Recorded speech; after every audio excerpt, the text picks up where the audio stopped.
बिहार के मुजफ्फरपुर में बंशीधर ब्रजवासी ने तिरहुत स्नातक एमएलसी उपचुनाव में सबकी बजा दी बैंड। तिरहुत स्नातक में न पीके चले न ही नीतीश या तेजस्वी। शिक्षक नेता ने 22 साल विधान पार्षद रहे जदयू के देवेश चंद्र ठाकुर को ध्वस्त किया। बड़े अंतर से जीते निर्दलीय प्रत्याशी बंशीधर ब्रजवासी 10,915 वोट के बड़े मार्जिन से जीते दर्ज किया। समर्थकों में खुशी की लहर जमकर मनाया जश्न। एक महीने पहले बिहार विधानसभा की 4 सीटों के उपचुनाव में सारी सीटें जीतने वाले एनडीए के दलों के विधान परिषद के तिरहुत स्नातक एमएलसी सीट पर करारी हार का सामना करना पड़ा है। निर्दलीय प्रत्याशी शिक्षक नेता ने बड़े अंतर से जीत दर्ज कराई। शिक्षा विभाग के तत्कालीन अपर मुख्य सचिव के पाठक ने जिस शख्स से शिक्षक की नौकरी छीन ली थी वो अब एमएलसी चुनाव जीत गए। बंशीधर ने सीएम नीतीश कुमार की पार्टी जदयू की स्नातक सीट पर जीत हासिल कर ली।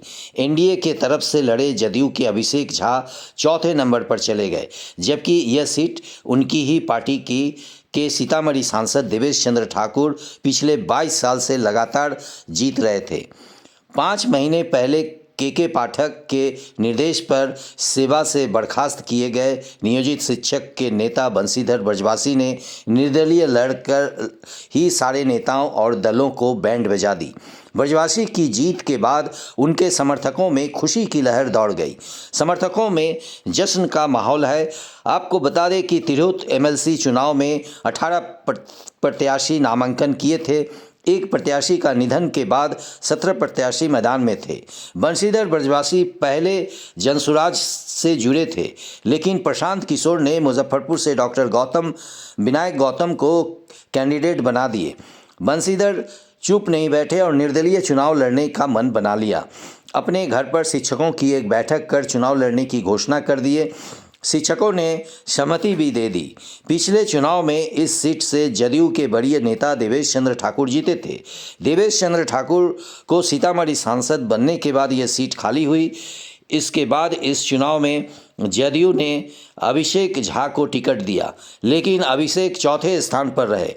वहीं राजद प्रत्याशी तीसरे और जनसुराज के प्रत्याशी दूसरे स्थान पर रहे। बंशीधर ब्रजवासी तिरहुत स्नातक क्षेत्र के नए एमएलसी बन गए। बंशीधर ब्रजवासी को 27,744 वोट मिले, जबकि जनसुराज के डॉक्टर गौतम विनायक को 16,829, राजद के गोपी किशन को 11,600 वोट तो जदयू के अभिषेक झा को 10,316 वोट के साथ चौथे स्थान पर रहे। 22 वर्षों के बाद से तिरहुत स्नातक निर्वाचन क्षेत्र से यह नया चेहरा है जो एमएलसी बना है।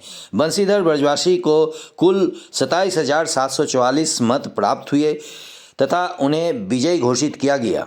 निर्वाची पदाधिकारी सह आयुक्त तिरहुत प्रमंडल मुजफ्फरपुर सर्बानंद एम ने एमआईटी के में प्रमाण पत्र प्रदान किए। बंशीधर ब्रजवासी के नामांकन के दौरान में कहा था कि अगर शिक्षकों के आवाज़ उठाने पर सरकार ने मुझे बर्खास्त नहीं किया होता तो मैं ये चुनाव कभी नहीं लड़ता।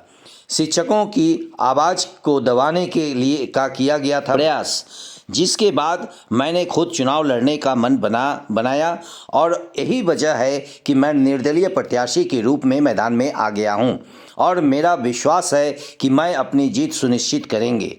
यही नहीं, मेरे साथ में हजारों हजार की संख्या में शिक्षकों के साथ है और यही मेरी जीत का जिन लोगों ने सताया है उन सभी लोगों को मैं हार्दिक धन्यवाद देता हूं।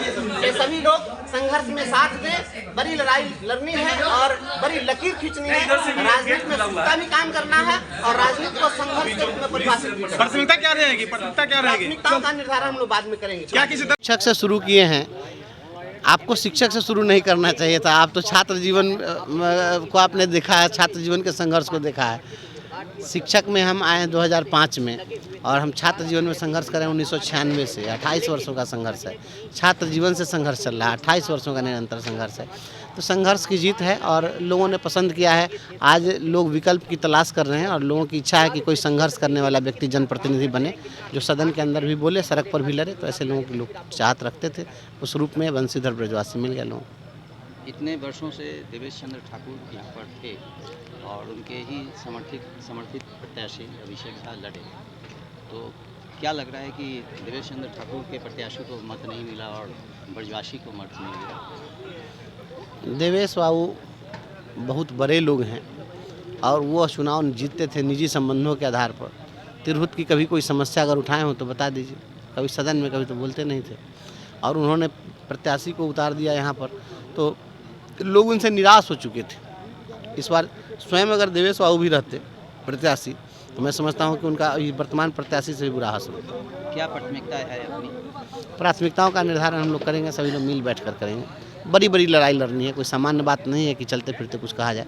सभी लोग मिल बैठ करके तय करेंगे और लड़ेंगे। विधान परिषद का सदस्य हो जाना और लोकसभा, राज्यसभा, विधानसभा का सदस्य हो जाना नेता बनने का परिचय पत्र नहीं है। इस देश के अंदर नेताजी की उपाधि एक ही व्यक्ति को मिली थी, वो नेताजी सुभाष चंद्र बोस को। उनको आप कभी कुर्ता पैजामा में नहीं देखिएगा, नेता के वेशभूषा में नहीं देखिएगा। नेता का मतलब है जो सही नेतृत्व कर सके, सही दिशा दिखा सके। और मैं आपको एक दूसरा उदाहरण देता हूँ। इस देश के अंदर एक नेता हुए बाला साहब ठाकरे, बहुत विवादित नाम रहा उनका, लेकिन उनसे कुछ सीख मिलती है। अपने जीवन में वो कभी एक वार्ड का सदस्य का चुनाव भी नहीं लड़े थे और देश के प्रधानमंत्री को भी अगर मिलना होता था तो उनके मातोश्री आवास पर जाकर मिलते थे। कभी भी बाला साहब ठाकरे दिल्ली मिलने किसी नेता से नहीं गए थे। तो नेता का मतलब यह होता है, नेता का मतलब ये विधान परिषद का सदस्य नहीं होता है। यह विधान परिषद की सदस्यता अगर मिलती है या मिल रही है तो यह एक जस्ट अपनी बात को उस प्लेटफॉर्म पर रखने के लिए एक माध्यम है, वहाँ पर हम बात रख सकेंगे। लेकिन संघर्ष तो, वास्तविक संघर्ष तो सड़कों पर होना है। अच्छा, स्नातक उपचुनाव का अपने शिक्षक वाला जो क्षेत्र चुनाव होता है वो बना दिया पूरा शिक्षकों ने, 60,000 शिक्षकों ने तो बंशीधर ब्रजवासी का साथ दिया। क्या बंशीधर ब्रजवासी शिक्षकों का साथ हम देंगे? हम किसका साथ देंगे? हमारी ज़मीन वही है, हमारी फसल वही है, हमारे लिए आसमान वही है, तो हम उसको छोड़कर कहाँ जा सकते हैं? शिक्षक से ही हमारी पहचान है। मैं शिक्षक का बेटा हूँ।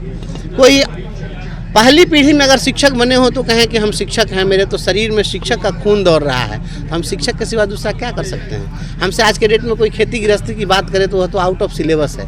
हमसे कोई बिजनेस व्यापार की बात करेगा वो आउट ऑफ सिलेबस है। लेकिन शिक्षकों के मुद्दे पर आप जब चाहें, जहाँ चाहें, जैसे चाहें, मैं अगर गहरी नींद में भी हूँ और अगर हमसे बात करेंगे तो मैं मजबूती से उनका पक्ष रखने में सक्षम हूँ, यह मेरा आत्मविश्वास है। इसलिए शिक्षक तो हमारे हृदय में बसते हैं और हम उन्हीं के लिए जीते हैं। यह जीवन शिक्षकों के लिए समर्पित है। इसलिए शिक्षकों के लिए सब कुछ होगा, जो उनकी वाजिब मांगे हैं उनके लिए संघर्ष होगा और उसी संघर्ष में हमने अपनी नौकरी कमाई है। अब पहला काम क्या होगा? ये चीज़ अभी अगर कुछ भी बोलना अतिशयोक्ति, अभी कुछ नहीं बोले। अच्छा, जिस समय नामांकन किए थे उस समय कितना जीत के प्रति अस्वस्थ थे? बिल्कुल अस्वस्थ।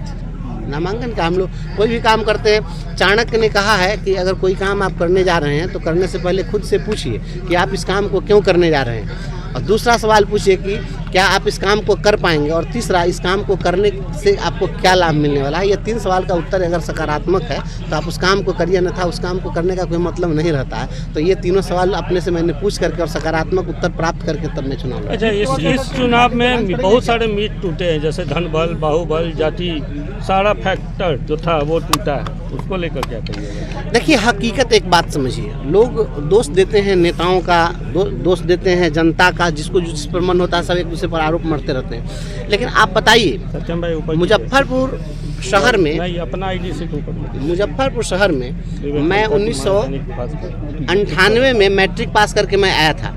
तो जब मैं 1998 में मैट्रिक पास करके आया तब से इस शहर में हूँ, और उस दौर का जो मुजफ्फरपुर था आज वह मुजफ्फरपुर मुझे नहीं दिखता है। तो उस दौर में मुजफ्फरपुर में अगर कोई छोटी भी घटना घटती थी तो उस पर बड़ी बड़ी प्रतिक्रियाएं होती थी। अब बड़ी बड़ी घटनाएं घट रही हैं, छोटी भी प्रतिक्रियाएं नहीं हो रही हैं, और मुजफ्फरपुर पूरा सिंडिकेट चल रहा है पॉलिटिशियंस का।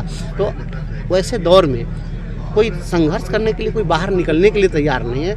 कोई जब बाहर निकलेगा नहीं तो लोग किसको पसंद करेंगे? हम निकले हैं, लोगों ने पसंद किया है, लोगों ने कहा कि नहीं, आखिर एक सर्टिफिकेट तो लोगों ने दे ही दिया। जहाँ भी बात होती है तो लोग कहते हैं कि लड़ाका आदमी हो, बोलने वाला व्यक्ति है। तो कोई अगर ऐसा व्यक्तित्व आएगा तो लोग चुनेंगे उसको, जात पात पर क्यों जाएंगे? और जब कोई मेरिट नहीं मिलेगा तो लोग जात को चुनेंगे, स्वाभाविक है। जब अपोजिशन को क्या मैसेज देना चाहते हैं?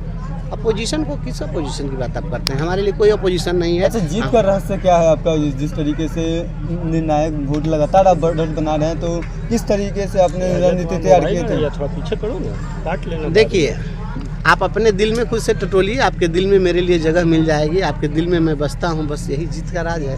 लोग अपने कोई पार्टी से समर्थन नहीं करेंगे? मैंने स्पष्ट कर दिया, किसी पार्टी में क्यों जाना है, किस लिए जाना है? प्रत्याशी थे तो जनसुराज से कांटेक्ट में थे, टिकट जन सुराज में मैं कभी पार्टी उनका बहुत ज्वाइन सारी नहीं पार्टियों ने आपको समर्थन भी किया था। देखिए, किस पार्टी ने क्या समर्थन किया, अब मैं उन चीज़ों पर नहीं जाऊंगा, लेकिन सभी पार्टियों के लोग जो संघर्ष पसंद थे, जो उसके कार्यकर्ता थे, जो स्ट्रगल कर रहे हैं ज़मीन पर और उनको कभी कोई उचित प्लेटफॉर्म नहीं मिलता, उनका शोषण होता है, वैसे शोषण के शिकार सभी पार्टियों के कार्यकर्ता भी दिल से हमारे साथ थे। नहीं तो मुजफ्फरपुर शहर में मुझे बड़ी चिंता थी, मैं स्पष्ट बताता हूँ, शहरी क्षेत्र में मुझे बड़ी चिंता थी कि शहरी क्षेत्र में हम वोट नहीं ला पाएंगे, लेकिन मुजफ्फरपुर के सभी बूथ पर जीते।